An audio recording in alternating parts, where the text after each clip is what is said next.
Établi depuis 1964, les relations diplomatiques entre le Congo et la Chine ont été ponctuées par des visites au plus haut niveau de l'État et dans les deux sens.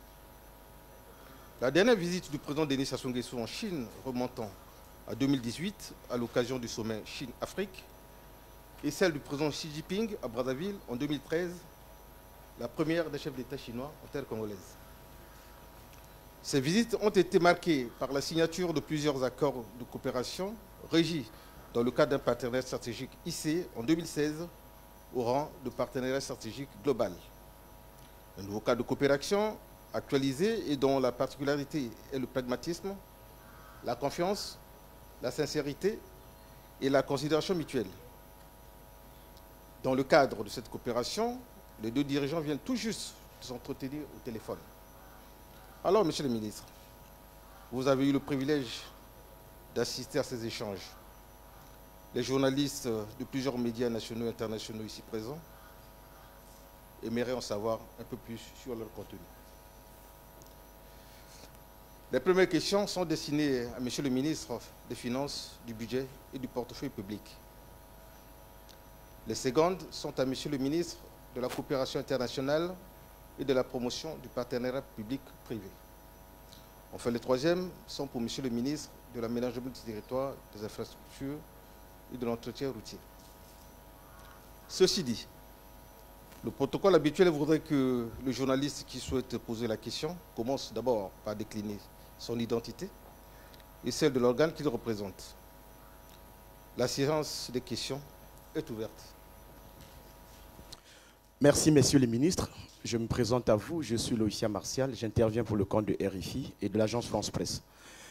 Messieurs le ministre, tout à l'heure, au début de l'entretien, on a senti que c'était un entretien à portée politique, mais on ne peut pas parler de la Chine et du Congo sans évoquer le volet économique, la coopération entre les deux pays, bien sûr. Monsieur le ministre des Finances, vous savez que depuis 2 ans, les négociations entre le FMI et le Congo sont au point mort, à cause notamment de la négociation de la dette entre le Congo et la Chine et le Congo et les traders. Ceci dit, monsieur le ministre, où en est-on avec le rééchelonnement de la dette du Congo vis-à-vis de la Chine? D'ailleurs, à combien elle se lève? Voilà ma première question. La deuxième et dernière question, vous êtes ministre des Finances, c'est vrai. Et jusque-là, je pense que vous portez encore le costume, sinon la veste, du président du conseil d'administration de la BSK, la Banque sino-congolaise pour l'Afrique. Est-ce que, monsieur le ministre, cette banque, c'est un exemple à suivre? On dit que c'est la banque pour l'Afrique. Est-ce qu'en dehors du Congo, cette banque s'est implantée ailleurs en Afrique? Merci beaucoup. Merci beaucoup, monsieur Loïcia Martial. C'est un grand honneur pour moi. Je vous écoute souvent, mais cette fois-ci, je mets une face à la voix que tous les Congolais, toute l'Afrique et tout le monde entier a l'habitude de suivre. Merci, monsieur le ministre. Je voudrais répondre donc à votre question en 2 volets, en les séparant. Le premier volet, et vous l'avez très bien dit, c'est celui de la dette. Et le deuxième volet, c'est celui de la Banque sino-congolaise pour l'Afrique, qui est un exemple, et vous l'avez dit vous-même également, de coopération, d'une bonne coopération entre nous, le Congo, et la République populaire de Chine. En ce qui concerne la première question, vous voulez quelques statistiques? Oui. La dette du Congo vis-à-vis de la Chine est de 1100 milliards.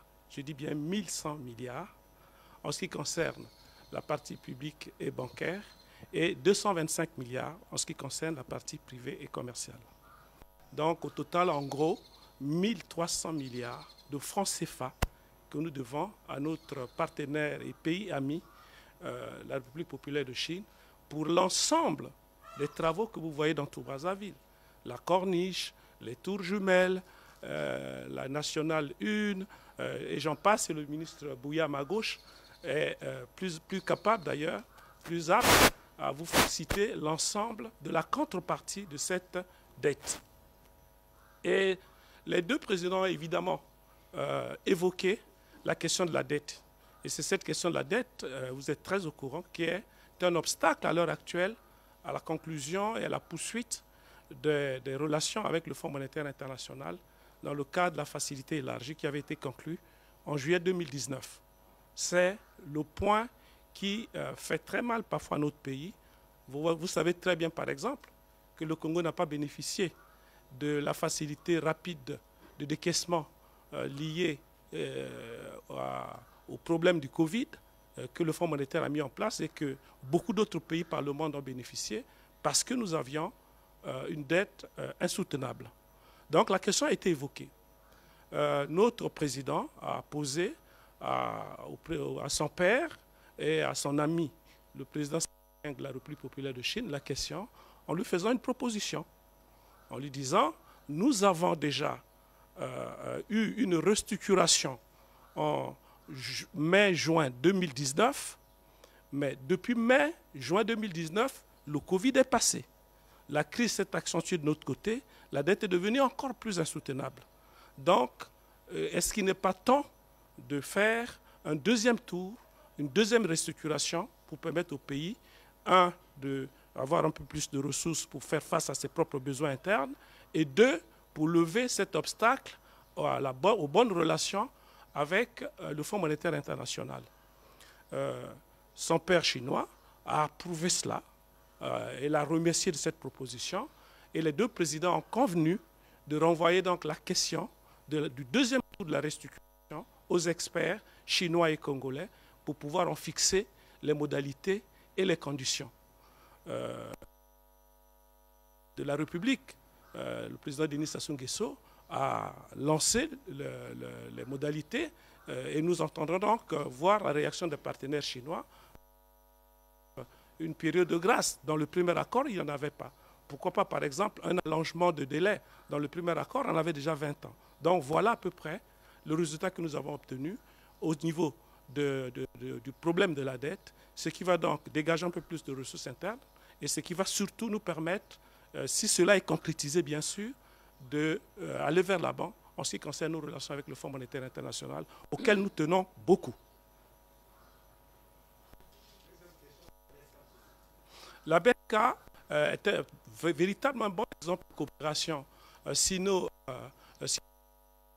puisqu'à l'époque, je me souviens, dans les années 2011-2012, quand notre président avait rencontré les dirigeants chinois, il leur avait dit ceci. Nous l'avons, couvre tous les domaines culturels, économiques, santé, mais ne couvre pas le domaine bancaire. Le domaine bancaire est le volet qui avait été laissé un peu de côté. Donc, la BESA, la Banque sino-congolaise pour l'Afrique, avait été construite sur cette base-là de rattrapage pour compléter l'ensemble des volets d'une coopération entre deux pays amis. Comment elle se porte? Elle se porte plutôt bien. Elle a commencé en juillet 2015, comme vous le savez, et en 6 ans, au moment où nous parlons, c'est la première banque congolaise en ce qui concerne la collecte des dépôts. C'est la première. En ce qui concerne le soutien à l'État congolais, au gouvernement congolais, c'est également la première. En ce qui concerne le soutien aux entreprises et aux particuliers, elle est 5e. Et en ce qui concerne les guichets automatiques dans tout notre pays, elle couvre à elle seule 60% des guichets automatiques.